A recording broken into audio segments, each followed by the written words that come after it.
Going to the dentist is fun when you visit Houston Pediatric Dental Specialists. Doctors Lewis, Longoria, Chen, and Zatopek invite kids of all ages into their interactive office. They'll help your little tiger keep their mouth healthy and learn about taking care of their teeth in an atmosphere of fun. Make an appointment at one of Houston Pediatric Dental Specialists' 5 locations in Houston and get ready to experience your own Smiles Gone Wild.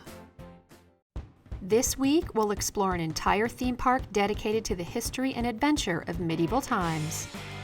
Find a fairy tale castle for families in the Loire Valley, and discover outdoor fun in the City of Light.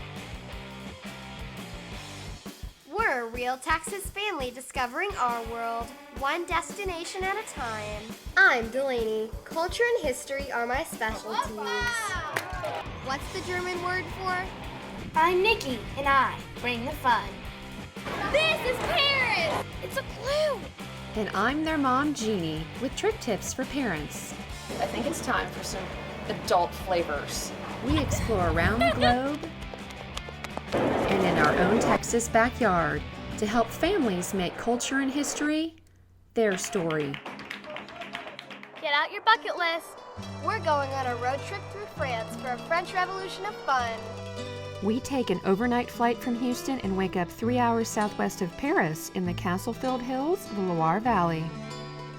And the Grand Parc, Puy du Fou. The park welcomes over 1 million visitors a year, and it's easy to see why. Like Texans, the French don't do anything small, especially when it comes to reenacting famous historical events. This adventure will take you on an intense trip through history for your eyes and ears and have your heart beating like crazy. Puy du Fou's reputation for bringing history back to life is legendary. Through dramatic storytelling, intense pyrotechnics, incredible animals, and sweeping music, you'll feel like you're right in the middle of all the history. Ready to go? Here's Puy du Fou from a kid's eye view. It's time to get medieval. When you first get to the park, it's tough to know where to look first.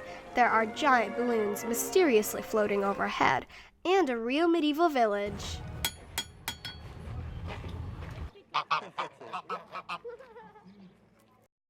There are giant French frogs that talk as you walk by.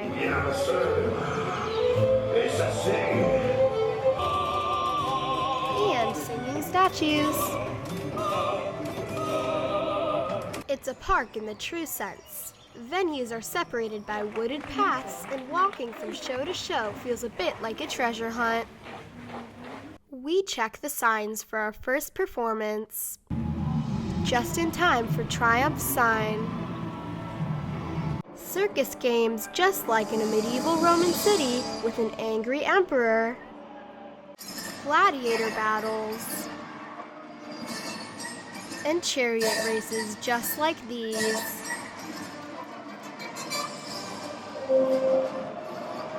This lion isn't really interested in letting his prisoner go. Just like in ancient times, the crowd will decide if he lives or dies. It's as if we woke up in ancient Rome. Our next show was filled with water and fire as we were witnesses to the Vikings. The village seemed pretty peaceful when we first sat down. The knight marries the maiden, and they ride off into the sunset. Until the Vikings arrive in grand style and take over the village.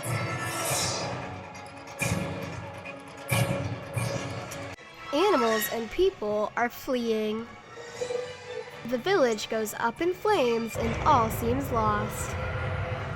Until their king arrives to save the day. Crazy, right? But that's history. Some performances at Puy du Fou are high action and small children might get scared. But big kids and parents will be wowed at the grand scale and special effects, and the crowd really gets into it.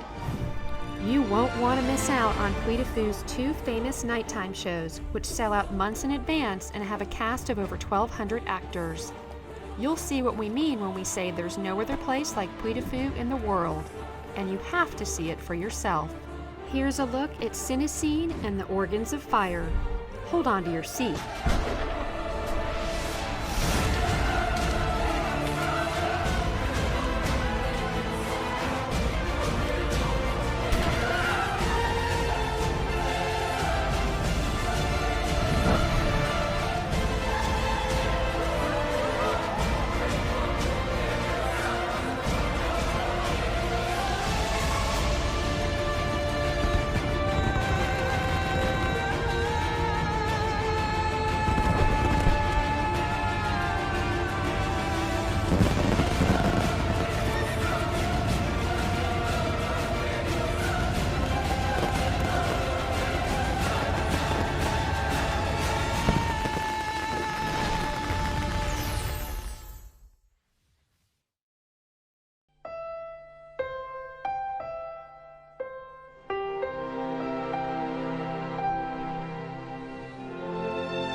For more information on Puy de Fou and to see photos from our adventure, visit our website at kidseyeview.com.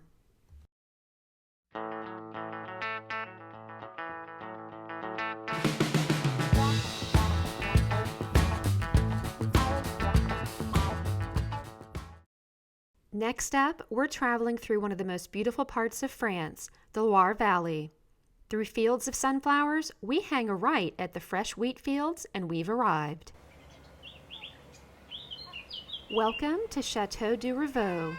The castle was built in 1420 and comes straight out of a fairy tale with an imposing keep and beautiful gardens filled with fairy tale creatures. In addition to the castle, their stables are famous for producing royal stallions, and there's a great restaurant where you can sample fresh fare straight from the castle gardens.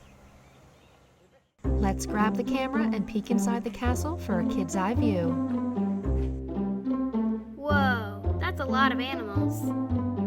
Hold on, something's not right. Did you see that? It's a bunny butt.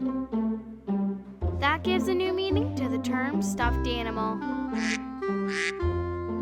The castle's owners must have a great sense of humor.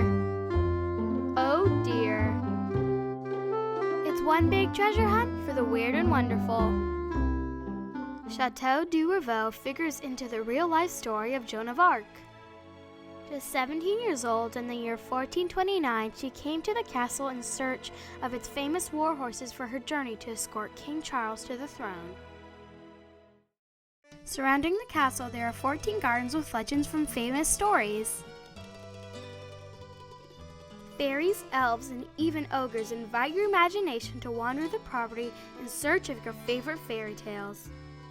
We found Sleeping Beauty's tower, the Cage of Love with two very affectionate birds, the Peacock's Mirrors meant for the chateau's resident peacocks to gaze at themselves, Le Chemin de Fée, or the Path of Fairies marked by the paw of a giant. You also left his boots on the way to the castle. If there's one thing kids love, it's chasing each other in the garden labyrinth. Take a deep breath and come on in. Chateau du Rivaux has a lot more to discover. It's one of the few chateaux on the Loire that speaks kids' language. We drive back into Paris with just a few days to check out what it's like to live like a local before we catch our flight home. Look out, Paris, here we come. Hello, Paris. We can't wait to discover what it's like to live like a local, play in your parks, and try your famous food. A little rain? No problem. We're from Texas, and we go big or we go home. Paris is a rainy city. But the Eiffel Tower still sparkles, and the parks are still stunning. This is Paris. We don't let la pluie, the French word for rain, stop us. Paris is at its most beautiful when all the tourists have been chased inside the museums and we can enjoy the parks all to ourselves. This is Paris. Most hotels only allow 2 people in a room. Rent an apartment and live like a local. We head downstairs to find breakfast. In Paris, there's a street market every day with fresh fruit and vegetables, a fromagère for all different kinds of cheese, a pâtisserie for fresh bread and pastries, a poissonnière to help us select fresh fish for dinner, and pretty much anything else you can imagine. Just like at home, it's much less expensive to eat fresh fare from a market.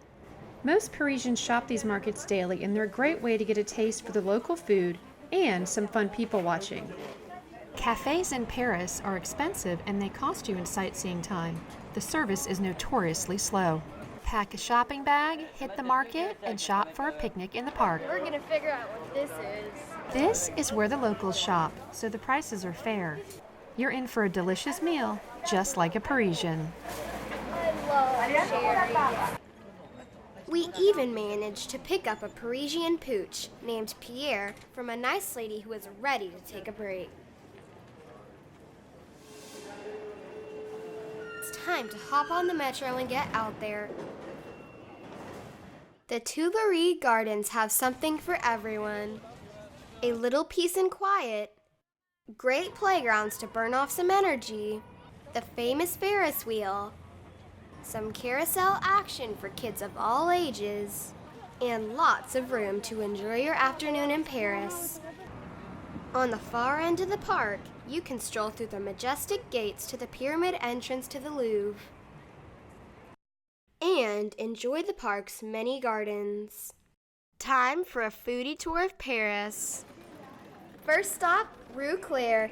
Even in the rain, Rue Claire is lovely, famous for its little shops that line the street, making it feel like you're in a tiny village.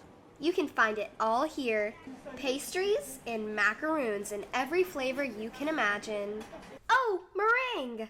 I love how it looks like a big sweet puffball. A stop at Proluce is a must. Just look for the giant eclair and cream puff outside. It's very famous. It's okay? A praline is a sweet cake made with brioche and sugared pralines. We have to have one. We head over to one of the most interesting neighborhoods in Paris, Le Marais. It's on the right bank of the Seine. It's home to many art galleries and one very famous school for cake decorating, Briochine. We have to stop at Las du Falafel for a Middle Eastern treat. Hi, welcome to Las du Falafel, the best falafel in the world. Get the special. What exactly is the special? You have red and white cabbage, cucumber, tomato, eggplant fried, hummus, and trina. So what did you think about the falafel? I thought it was wonderfully delicious. Awesome. Great place. Now that we filled up on falafel, it's off to discover another one of Paris's best parks. The Luxembourg Garden is an oasis in the city with something for everyone. Starting with relaxing and enjoying the fact that you're in Paris. Saint Genevieve welcomes you to the park. She is the patron saint of Paris. She's often holding a loaf of bread, since she was known to be very generous to those in need. The French have a way of making their public spaces look elegant and fun at the same time. Look at this cone carefully. This is a statue under repair. Even the protective cover looks like a piece of art. You can even commandeer a boat in the pond. Take a pony ride for the kids. Or play chess with some friends. And play some boule with the locals. It's a relaxing game where the players toss a metal ball and try to get closest to a smaller ball in the sand. Or ride the zip line. Charming Saint-Germain-des-Prés is just around the corner, with winding streets, historic churches, and and cafes where writers like Fitzgerald and Hemingway wrote their famous books. Our tour of Paris would not be complete without one of our favorite places, Ile Saint-Louis. It's one of the 2 natural islands right in the middle of the Seine. Ile Saint-Louis has only narrow one-way streets and no metro stop. Remember we said Parisians shop for fresh food daily? Yep, those are chickens. Ready to take home and pop in the oven for dinner. It's time for a stop at one of the best ice cream shops in the world, Berthion.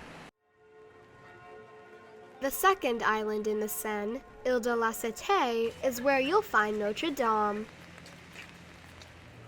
Our last stop is a hill in the north of Paris, Montmartre, on the right bank of the Seine. Its most famous spot is the Basilica of Sacré-Cœur, which sits majestically on the top of the hill. Watch out for pickpockets here. Stay aware and don't talk to friendly strangers.